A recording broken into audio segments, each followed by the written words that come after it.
I never thought I'd fall for my daughter's college professor, until the night I showed up to her office at 11 p.m. and found out she wasn't who I thought she was. My name is David Marshall. I'm 51 years old, divorced for 3 years, and up until 6 weeks ago, I thought I had my life figured out. I work as a marketing director for a pharmaceutical company. My days are predictable. My nights are quiet. After my divorce from Rebecca, I convinced myself that romance was something for younger people who still believed in second chances. Then my daughter Emma came home for winter break and wouldn't stop talking about her new literature professor. Professor Alina Cross, 29 years old, brilliant, challenging, the kind of teacher who changed how you saw the world. Emma showed me her thesis draft, covered in detailed notes written in elegant handwriting. The feedback wasn't just corrections. It was thoughtful, personal, like someone actually cared about Emma's ideas. I remember thinking, that's rare. Most professors just check boxes and move on. 3 weeks into break, Emma got an email. Her thesis proposal had been rejected by the department review board. She was devastated. She'd worked on it for months, and now she might not graduate on time. I watched my daughter cry at the kitchen table, holding her laptop like it had betrayed her. She kept saying Professor Cross believed in the project, that she'd helped shape it from nothing, but the board said it lacked academic rigor. I asked if there was an appeal process. Emma said there was, but she'd need her professor's support in person at the hearing. The problem? Professor Cross was spending her winter break at the university working on her own research. Emma didn't want to bother her during her time off. That's when I made a decision that changed everything. I told Emma I'd drive up to the university and talk to her professor myself. Emma protested, said I didn't need to do that it was her responsibility. But I'm her father. When someone hurts my kid, I show up, even if I have to drive 4 hours through a snowstorm to do it.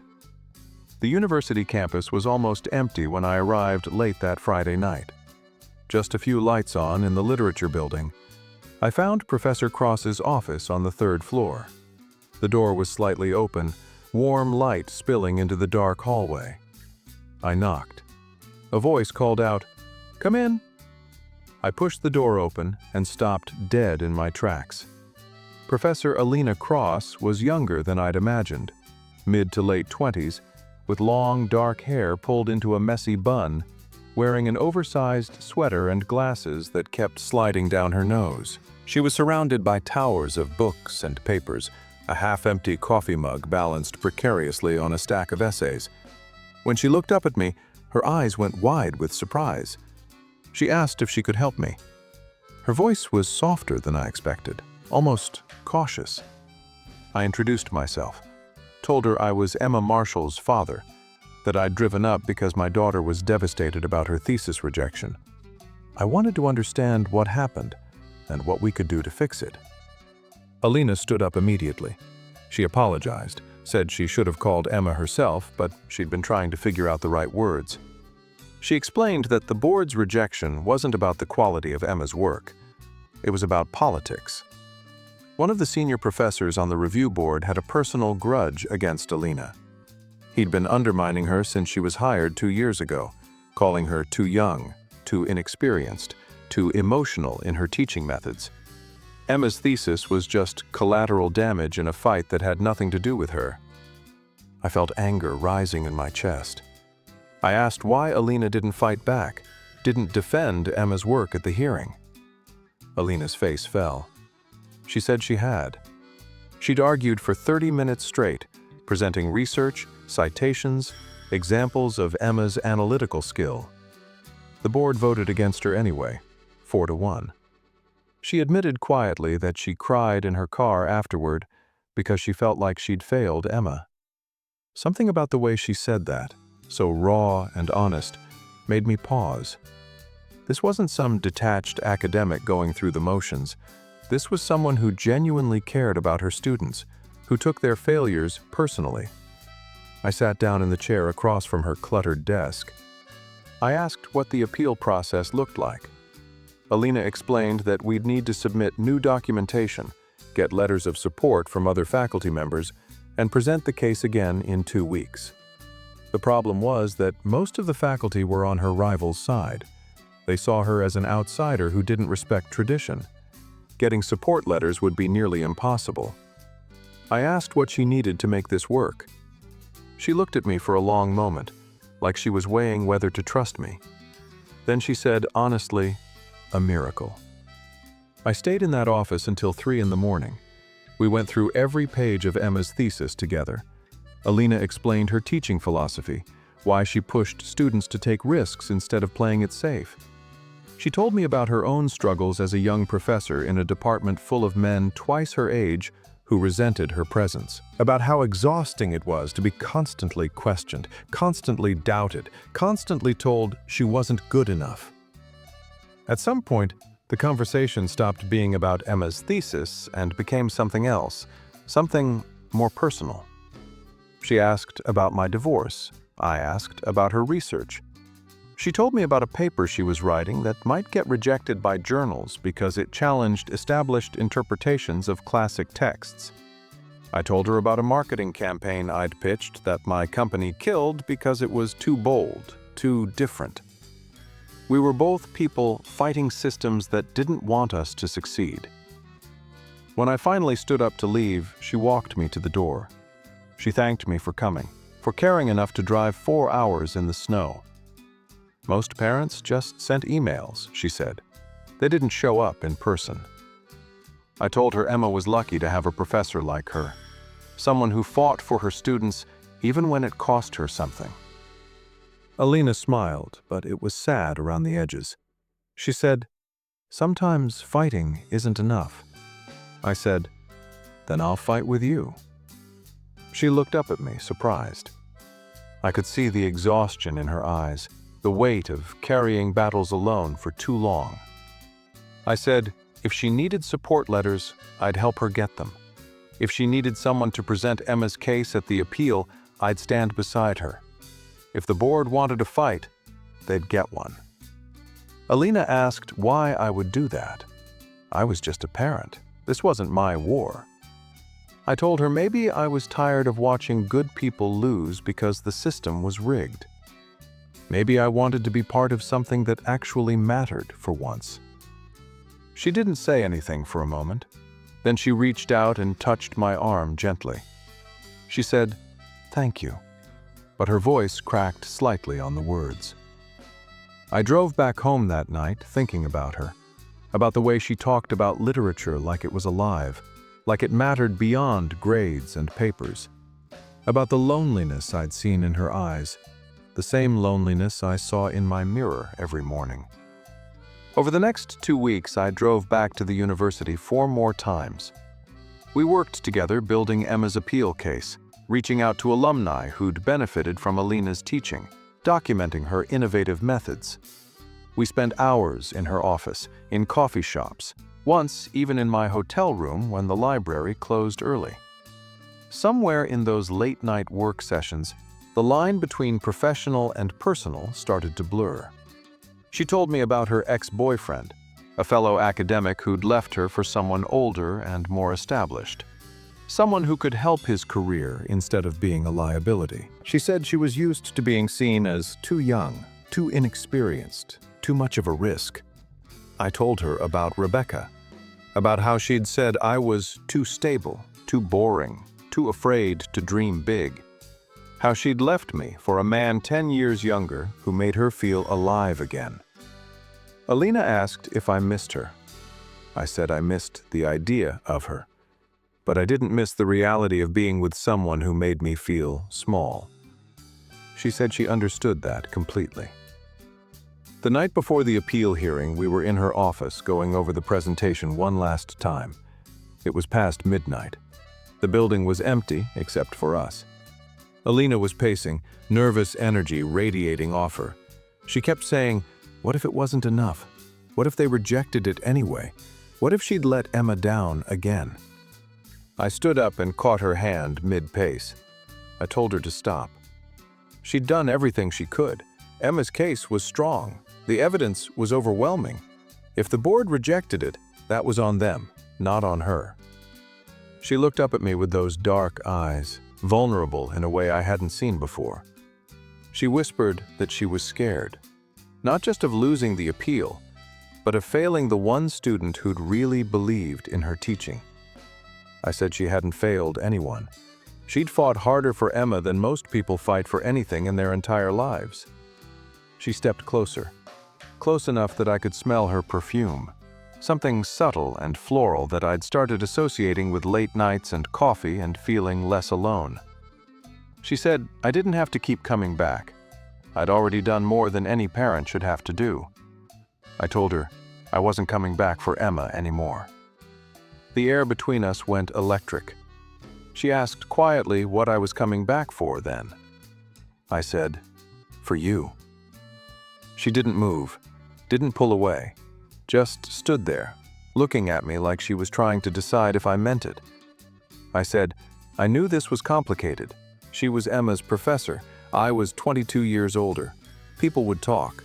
The department would have opinions. But I hadn't felt this awake in years, and I wasn't ready to go back to sleep just because it was inconvenient. Alina's hand tightened around mine. She said this was a terrible idea.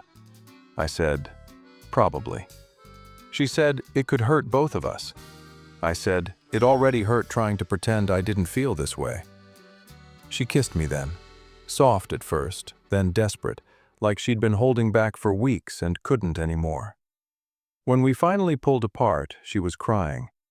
She said she couldn't do this, not while she was still Emma's professor. It wasn't fair to Emma. It wasn't ethical. It crossed every professional boundary she'd sworn to maintain. I said, then we'll wait. Until after the appeal. Until after Emma graduates. However long it takes. She asked, what if I changed my mind? What if I realized this was just adrenaline and proximity and two lonely people finding comfort in each other? I pulled her close again. I said, then I'd be the biggest idiot alive.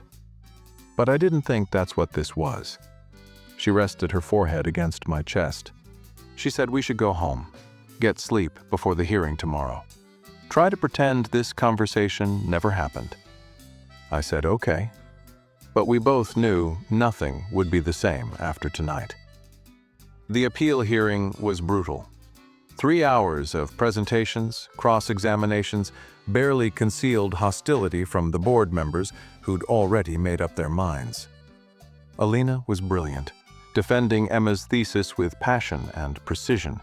I sat in the back of the room watching her command that space, refusing to back down even when they interrupted her, talked over her, dismissed her arguments. In the end, they approved Emma's thesis, 4-3 vote. One member had changed sides after hearing the evidence. Emma hugged me in the hallway afterward, crying with relief and joy. She hugged Alina, too, thanking her over and over for believing in her work when no one else did. I watched Alina smile and congratulate Emma, professional and composed, like nothing had happened between us the night before, like her world hadn't shifted on its axis the same way mine had. After Emma left, Alina turned to me. She said, "Thank you for everything." Her voice was formal, distant, like she was building walls again. I asked when I'd see her again. She said she didn't know if that was a good idea. I said I'd wait, however long it took, until Emma graduated in 4 months, until Alina felt comfortable crossing that line, until she was ready to take a chance on something that scared her. She asked why I was willing to wait. I said, because some things are worth waiting for, and she was one of them. 4 months later, Emma walked across the stage at graduation. Alina was there, in her academic robes, beaming with pride. After the ceremony, Emma introduced us properly, not knowing we'd already spent hours together, not knowing about the late-night conversations and the almost kiss and the choice we'd made to wait. Alina shook my hand formally, but her fingers lingered just a second longer than necessary. She said it was nice to finally meet Emma's father. Her eyes said something completely different. That evening, I got a text message from an unknown number. It said, "I'm ready if you are." I wrote back asking where she wanted to meet. She replied with an address, her apartment. When I arrived, she opened the door wearing jeans and a sweater, her hair down for once, nervous energy in every movement. She said she'd been thinking about this for 4 months, about whether this was real or just a moment that would pass once the pressure was gone. I asked what she'd decided. She said she didn't know yet, but she wanted to find out. We talked until sunrise, not about Emma's thesis or department politics or professional boundaries, just about us, about what we wanted, what scared us, what this could become if we were brave enough to let it. I told her I knew people would judge, that Emma might struggle with it, that her colleagues would have opinions about the age difference, that my ex-wife would probably laugh and say I was having a midlife crisis. Alina said she'd spent her whole career being judged. What was one more thing? I asked if she was sure. She was young. She had her whole life ahead of her. She didn't need to tie herself to someone older, someone with baggage and a failed marriage and a grown daughter. She said age was just a number. What mattered was whether we made each other better. And she felt more herself with me than she had with anyone her own age. 3 weeks later, we had dinner with Emma, told her the truth, that we'd developed feelings for each other during the appeal process, that we'd waited until after graduation to act on them, that we wanted to try this for real, but not if it made her uncomfortable. Emma was quiet for a long time. Then she asked if I was happy. I said yes. She asked Alina the same question. Alina said yes, more than she'd been in years. Emma said that's all that mattered then. But she had one rule: no PDA in front of her, ever. We both laughed and agreed. That was 2 years ago. Alina got tenure last spring after publishing the paper she'd been afraid would get rejected. It became one of the most cited works in her field. Emma is in graduate school now, occasionally texting Alina for advice on her own research. My ex-wife did laugh when she found out, but eventually admitted that I seemed happier than I'd been in decades. The department still whispers sometimes about the age gap, about how we met, about whether it's appropriate for a professor to date a former student's parent. Alina doesn't care anymore. She says she spent too many years trying to fit into boxes other people built for her. Last month, I asked her to move in with me. She said yes, without hesitating. People ask how we make it work, the age difference. I tell them we don't think about it most days. We just live. We talk about books and marketing campaigns. We cook dinner together. We fight about whose turn it is to do laundry. We make each other laugh. We show up for each other when things get hard. Age is just a number on paper. What matters is what you build together, despite what anyone else thinks. And what we're building? It's worth every raised eyebrow, every whispered comment, every person who said it wouldn't last. Because love doesn't care about timelines or expectations or people who think they know better. Love just is. And sometimes that's enough.